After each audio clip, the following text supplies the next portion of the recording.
guys, and welcome back to another video. My name's Destiny and we do book things here.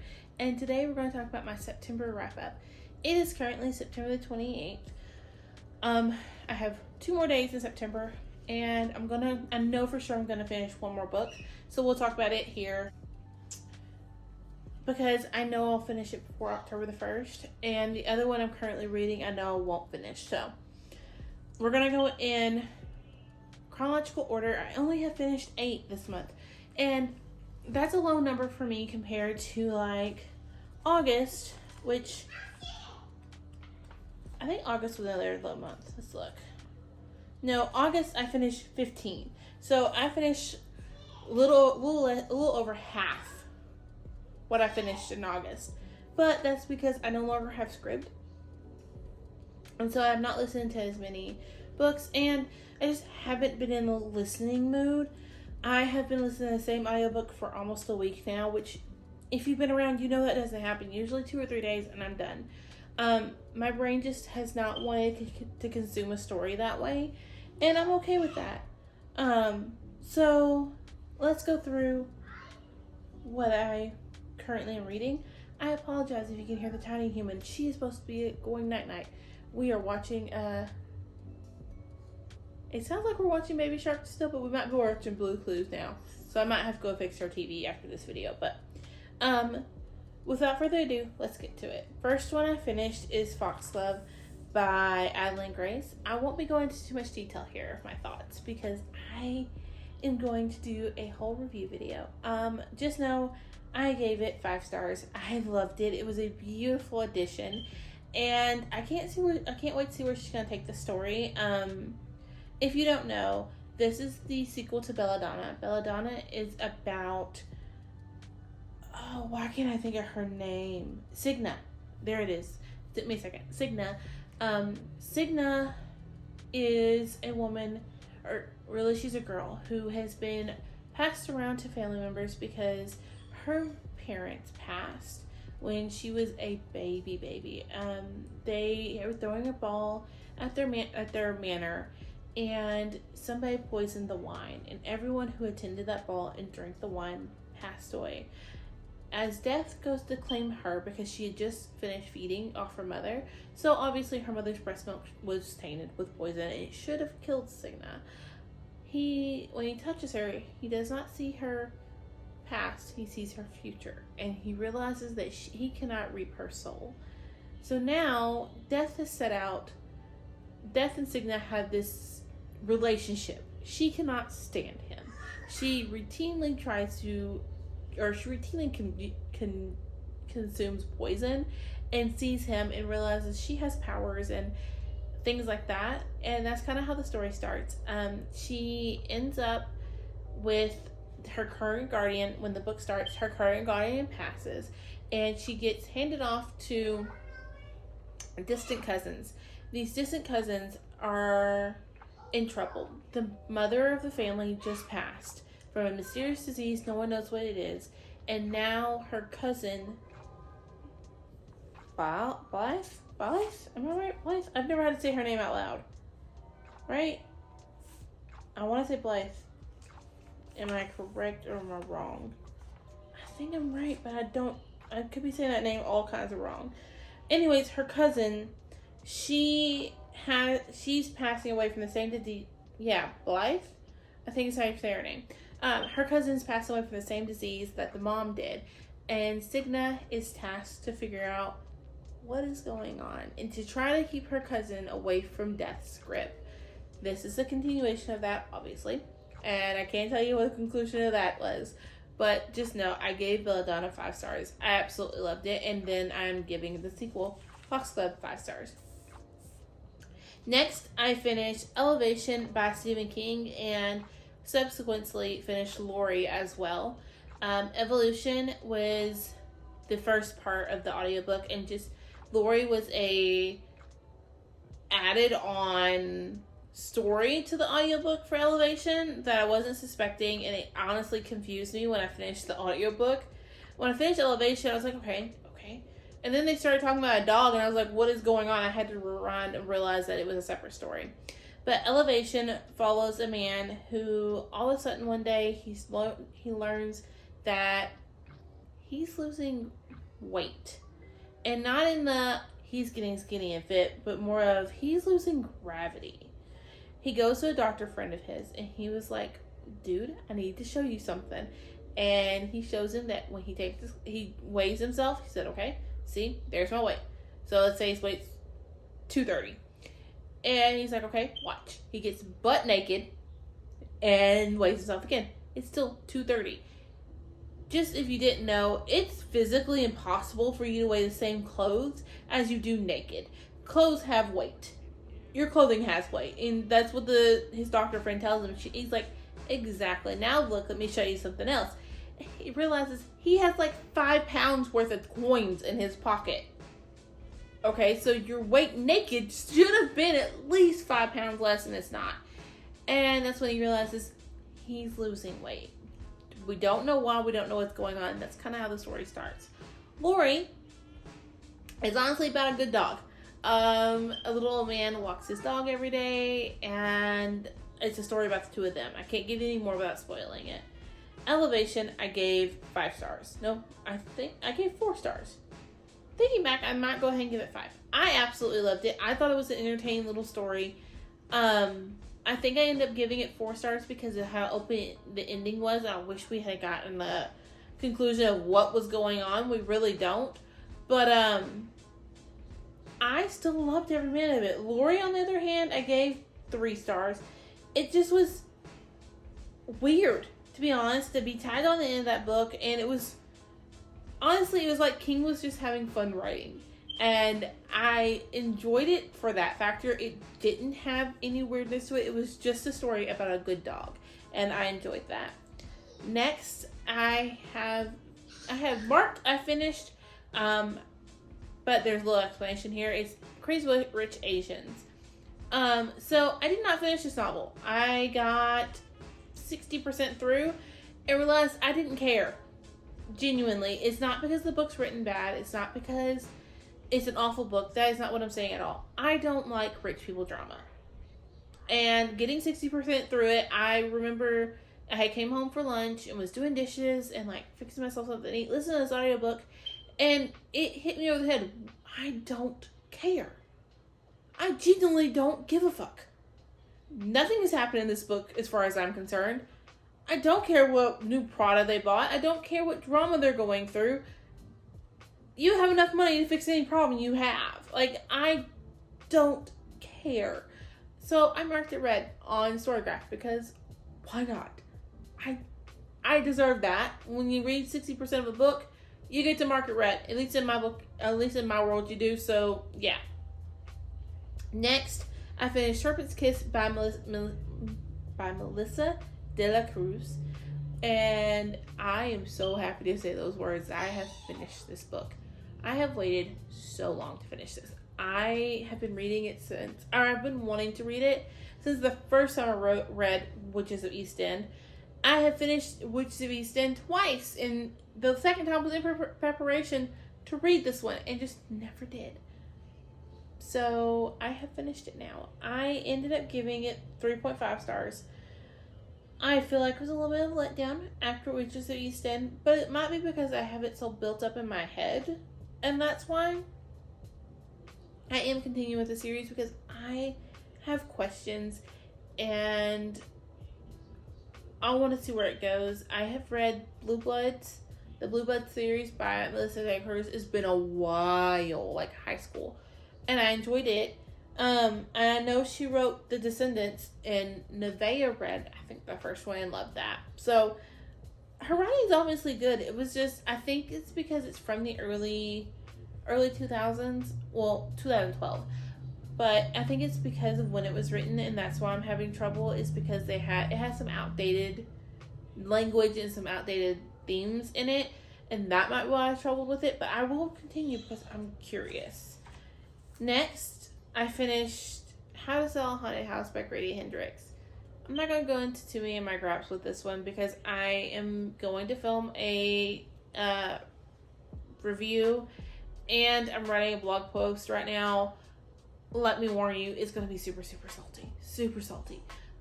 I have read 4 of Mr. Hendricks' books. I have read Southern Book Club's Guide to Slaying Vampires, My Best Friend's Exorcism, The Final Girl Support Group, and The Mannequin. I would put them in the order of Southern Book Club, Final Girl Support Group, My Best Friend's Exorcism, How to Sell a Haunted House, and Mannequin. And How to Sell a Haunted House is maybe like just the smidge above Mannequin, because I hated Mannequin. I gave it 2 stars. I was very upset. And it kind of gives me PTSD and a little bit of, maybe that PTSD is not what I look for. Yeah, I have a little bit of trauma behind it, because The Mannequin, if you've never read, it's a short story. And if you've never given it a try, it actually takes place in Texas. It takes place in Rockwall, which is only about 45 minutes from me. And to get my daughter to her Mawpaw and let her see her Mawpaw, I have to drive across the bridge he is talking about. So every time I drive across that bridge, there's a scene that pops in my head every time, and I swear to you, the last time I drove by, like I believe that I was going to see that happen, and like, so I have issues with that one. This one, I ended up giving it 3 stars.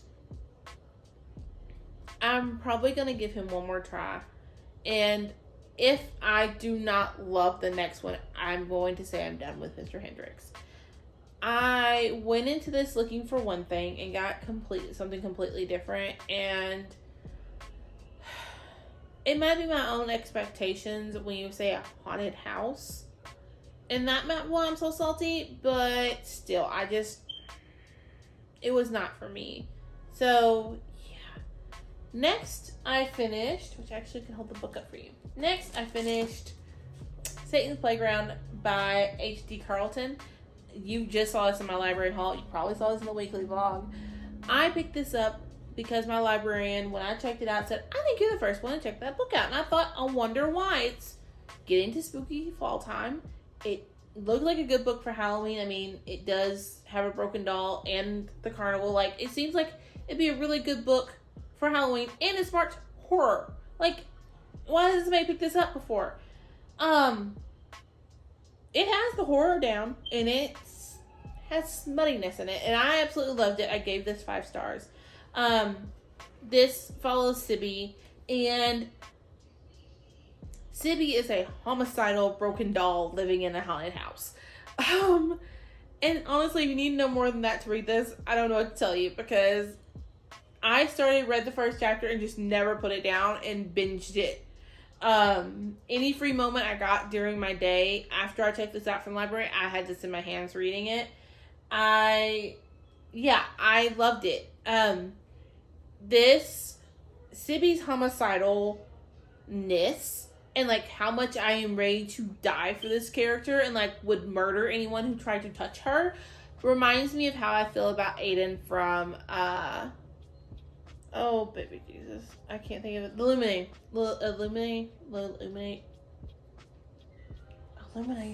I know it's Illuminate.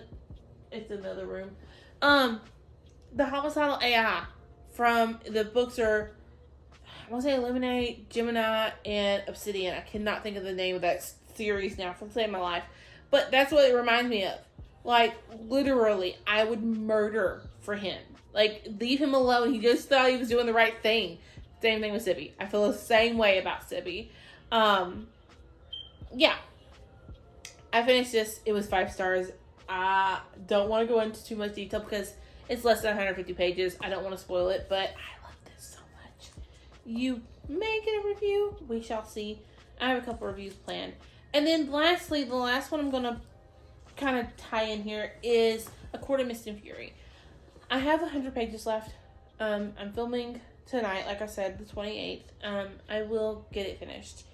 And I've been going back and forth. I wrote a blog post about it, and I've been going back and forth whether I want to share my feelings on A Court of Mist and Fury the second time around. It's not bad. Let me start there. It's not bad. I am so in love, and the Court of Dreams means more to me now upon my reread than they did before. And I can understand why so many people, there's so many of us that love this series and love Sarah J. Maas's writing and love the characters she has created. But with A Court of Mist and Fury, it has brought a lot of my own personal growth to the forefront and a lot of my own personal issues that I'm going through at the moment. This hit home. A lot of it hit so close to home. I did a read with me, which comes out tomorrow, actually. And I had to stop recording because I started bawling my eyes out. And I did not want that on camera. I have done that a couple times. And there are so many more quotes that hit home for me that I have marked than the first time. The first time, I feel like I read it in a fever dream almost. Because there's certain parts that I'm like annotating the hell out of this time around that had none from the first time I read it. And I can tell where I kind of skimmed a little bit because there's no annotations, and I know that if I had took my time with it, I may have actually read it a little deeper. But talking about it's hard without going into what personally I'm working on. So I haven't decided if I want to do that or not. We'll see. It's just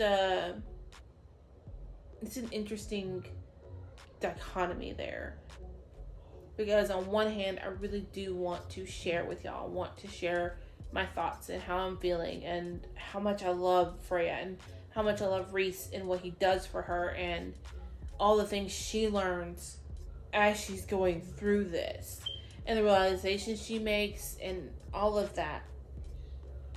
Where did her pen go? Sorry, my daughter's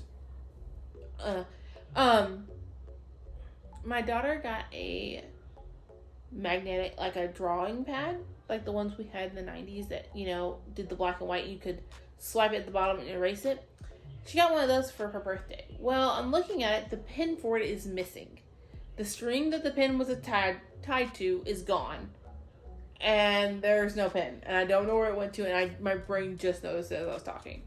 But back to what I was saying. I want to share with you. I want to share how I feel about Freya and what she's learning and how she's growing as a character, and Rhys and what he's doing for her and how he is there doing what he needs to, and like they're both putting in the work to better themselves. But on the other hand, I can't talk about that without talking about what I'm personally going through and what this stage of my life looks like, where I'm at right now. And that is a vulnerability I don't know if I'm ready to give.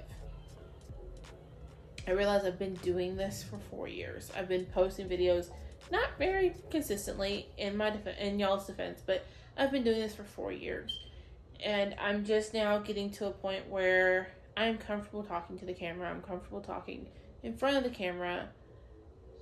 And I didn't think there was anything I wouldn't want to talk about. There's really not much that's off limits for me to talk about besides my Ollie Bear.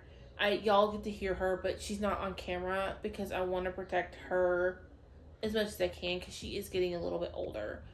But as far as anything else, I would be willing to talk about it. But this one, it's hard. So you might get my thoughts, you might not. I'm not promising that you will because I don't know. I'm almost 100. I have less than 100 pages left to finish it. I know I'll finish it tonight, and it's not going to shock. I know what's coming. So I think that talking about A Court of Wings and Ruin is going to be much easier to talk about. But you just may not get A Court of Mist and Fury video. And that's just what it is. I have not decided yet if I want to reread A Court of Silver Flames. I have reread it already once. And I annotated my reread. I didn't annotate the first time through. I annotated my reread. So if I reread it a third time, I will annotate. And my thought right now and my worry is that if I'm having this much trouble with Freya and like watching her go through all of this, how I'm going to handle Nesta. Because Nesta's arc, Nesta's story hits even closer to home than Freya's does. So if Freya's is hitting home, Nesta's is going to throw a fucking baseball through my windows. Like, she's going to burst out all of my windows. And I'm aware of that. And I'm starting to think, do I want to put myself through that? Would it be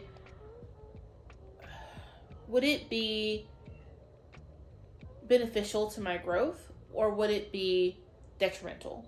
And I don't have an answer yet. I will be rereading Crescent City and House of Earth and Blood and House of Sky and Breath in preparation for January. They will get read November or December. So yeah, that's where I'm at. I want to start rereading Throne of Glass too, but that might happen next year. That might be a next year kind of thing. Ollie's Mapa has a copy of Throne of Glass. I know that she was wanting to start it, so I may try to wait until she wants to start it and we can read it together, but I'm not 100% sure.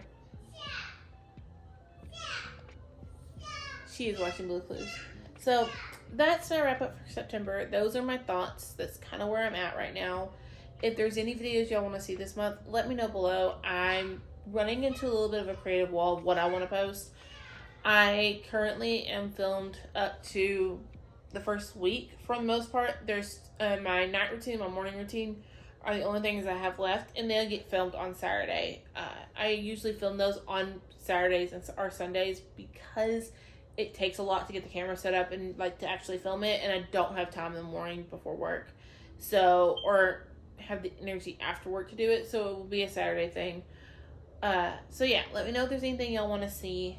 I will catch y'all tomorrow for another video.